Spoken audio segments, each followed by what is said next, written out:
I'm not going to sit here and admit to you that I've done something that didn't happen, that I didn't do. What makes a father turn into a killer? A protector becomes the threat. A home becomes a crime scene. He killed his baby and used in the house. And the people they were meant to love most are the ones who never stood a chance. These are not stories of strangers or monsters hiding in the shadows. They're stories of fathers who snapped, planned, or simply walked away, leaving devastation behind. And a man who raped and murdered his 15-year-old daughter will be put to death. Brace yourself for the horrifying truth behind dads who killed their kids, Part 3.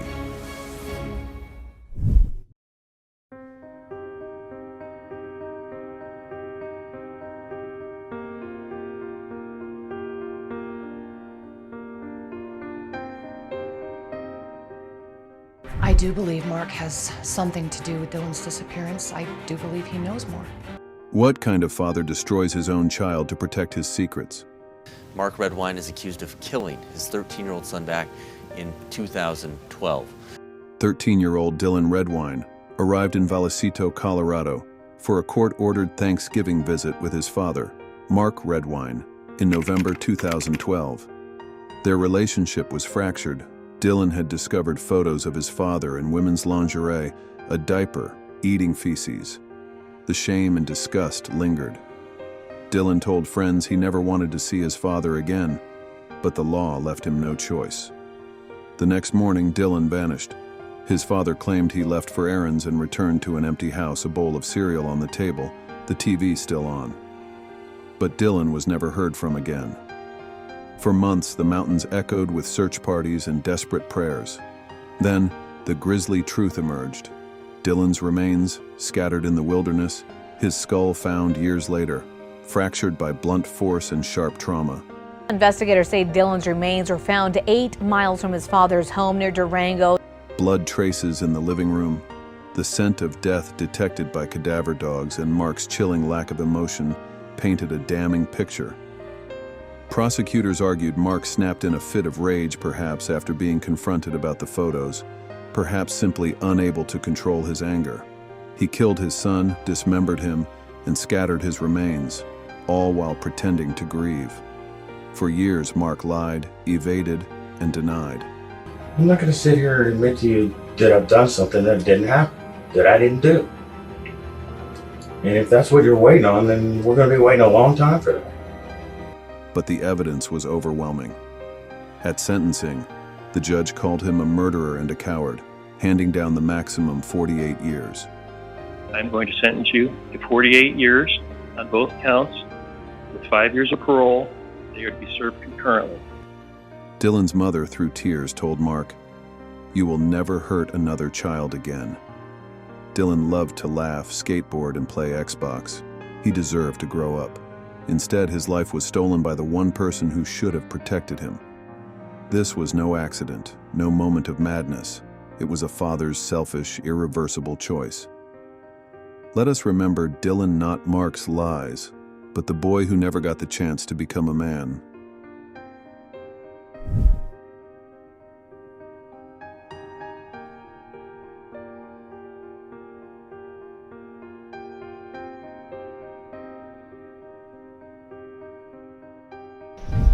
North Carolina. He killed his baby. How do you begin to explain a story so disturbing it sounds like fiction?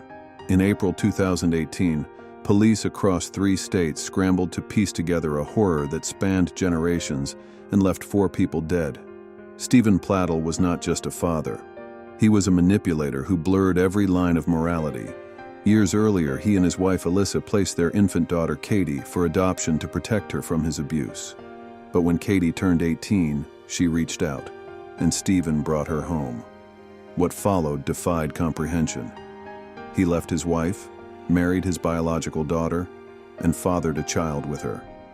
They posed as a happy couple on Facebook, hiding the truth in plain sight. But the secret couldn't last. When the truth emerged, Stephen and Katie were arrested on incest charges. Their infant son, Bennett, was placed in Stephen's mother's care. Katie, desperate to escape, broke off the relationship and fled to New York with her adoptive parents. For Stephen, Losing control was unthinkable. Case of incest, murder, and suicide leaves 2 people dead here in Connecticut and 3 different states now investigating. On April 11, 2018, Stephen collected his 7-month-old son from his mother, then suffocated Bennett and hid his tiny body in a closet. The next morning, he drove north, tracking Katie and her adoptive father, Anthony Fusco, as they ran errands in Connecticut. At a quiet intersection, Stephen pulled alongside their car and opened fire with an AR-15 style rifle, killing them both. Hello, this is Connecticut. It's on Route 7 and Route 55. Someone just went by and shot this guy in the truck. Then, as reality closed in, Stephen called his own mother to confess his crimes and took his own life in a parked van across the state line. The aftermath was a wake of shattered families, unanswered questions, and a chilling realization: this was not a crime of passion. It was calculated, obsessive, and steeped in manipulation. Stephen Platt didn't just break taboos, he obliterated them, leaving a trail of lives forever broken. This wasn't love, it was possession, and when reality caught up, Stephen destroyed everyone he claimed to care about.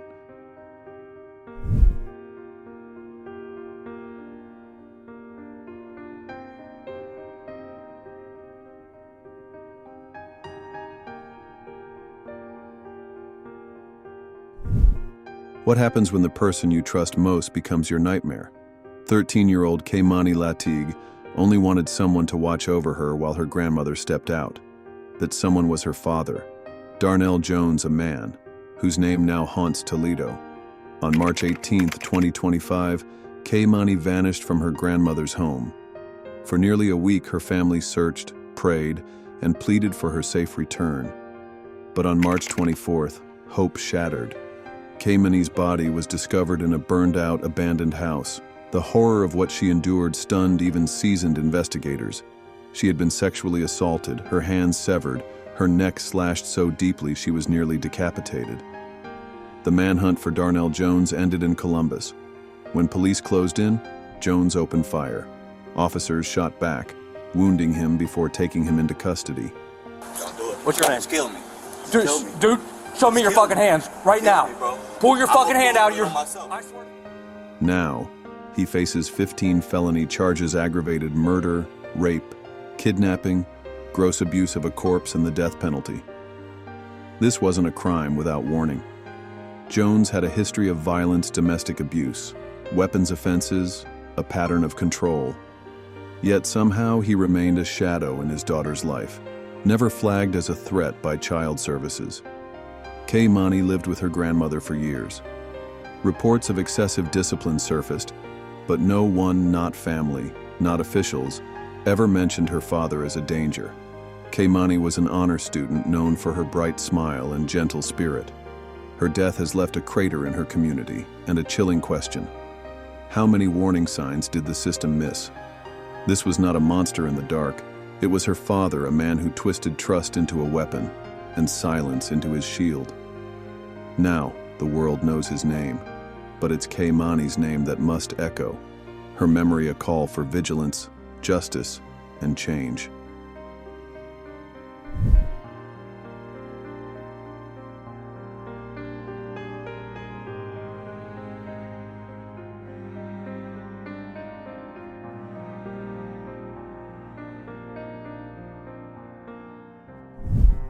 What kind of father beats his daughter to death over a bathroom accident, then treats her body like trash? Harmony Montgomery was just 5 years old. Born partially blind in one eye, she was a bright, loving child. Her mother, Crystal Sorey, lost custody in 2018. Despite Adam Montgomery's violent past and barely knowing his daughter, a Massachusetts judge handed him full custody in 2019. No home study, no overnight visits. No one put Harmony's safety first. The abuse was relentless. Harmony often had bruises, black eyes, and was forced to scrub toilets with her toothbrush. Reports to Child Protection went nowhere. In December 2019, after the family was evicted and living in their car, Harmony had a bathroom accident. Adam snapped. He turned and punched her in the head 3-4 times while driving. Harmony moaned for 5 agonizing minutes, then fell silent. Adam didn't stop. He drove to Burger King, ordered food, and ate, ignoring his dying daughter in the back seat. For months, Adam treated Harmony's body like a piece of evidence to be hidden. He stuffed her into a duffel bag, stashed her in a cooler, a freezer at his workplace, even the ceiling vent of a homeless shelter. He bought lime and power tools, determined to destroy what was left. Finally, he disposed of her remains somewhere unknown. Harmony's body has never been found. No one reported Harmony missing for nearly 2 years. Her mother, blocked from contact, grew desperate and finally called police in November 2021. Adam lied, claiming Harmony was with her mother, but the truth unraveled. In February 2024, Adam Montgomery was convicted of second-degree murder, assault, abuse of a corpse, and falsifying evidence. In May, he was sentenced to a minimum of 45 years to life plus another 32 years for prior gun charges. He has never shown remorse. He has never revealed where Harmony's body lies. Harmony's story is a gut-wrenching reminder of how the system failed again and again until it was too late. She deserved safety, she deserved love, she deserved to grow up.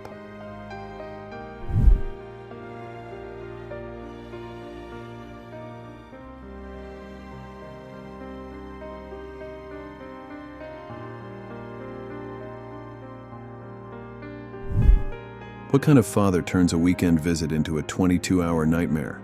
15-year-old Zaria Jocelyn Burgess was looking forward to a simple weekend with her father, Joshua Lee Burgess, in Monroe, North Carolina. Instead, she entered a house of horrors. On August 18, 2019, Zaria endured nearly a full day of psychological and sexual torture at the hands of the man who was supposed to protect her. The ordeal ended in unimaginable violence. Joshua strangled his daughter, then slit her throat, extinguishing a vibrant young life. After committing this unspeakable act, Joshua Burgess calmly walked into the Union County Sheriff's Office. He confessed to the murder, telling deputies that his daughter's body was still at his home. The details he provided were so disturbing, authorities struggled to describe them publicly. Details in a heartbreaking crime. A 15-year-old girl is dead, and police say her father confessed to killing her. Zaria was a rising sophomore at Union County High School, known for her energy, her smile, and her passion for the marching band and dance team. She lived with her mother, visiting her father only for the weekend, a visit that would be her last.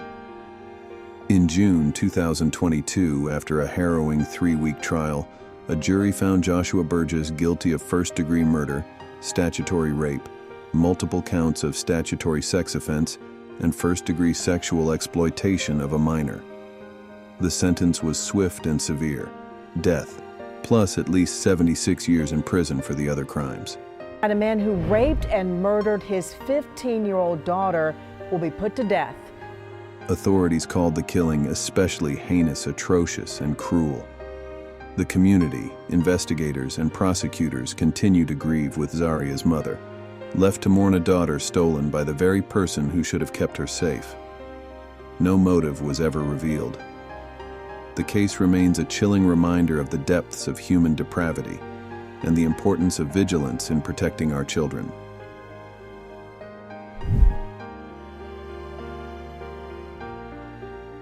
They were supposed to be guardians. Instead, they shattered the very lives they helped create. These stories force us to confront one haunting truth. Sometimes the danger doesn't come from outside. It comes from within the family itself. What drives a father to such an unthinkable act, and could anyone have stopped it?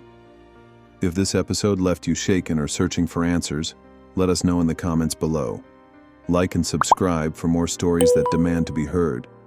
And if you think this was disturbing, wait until you see what we uncovered in Part 4. Thank you for watching.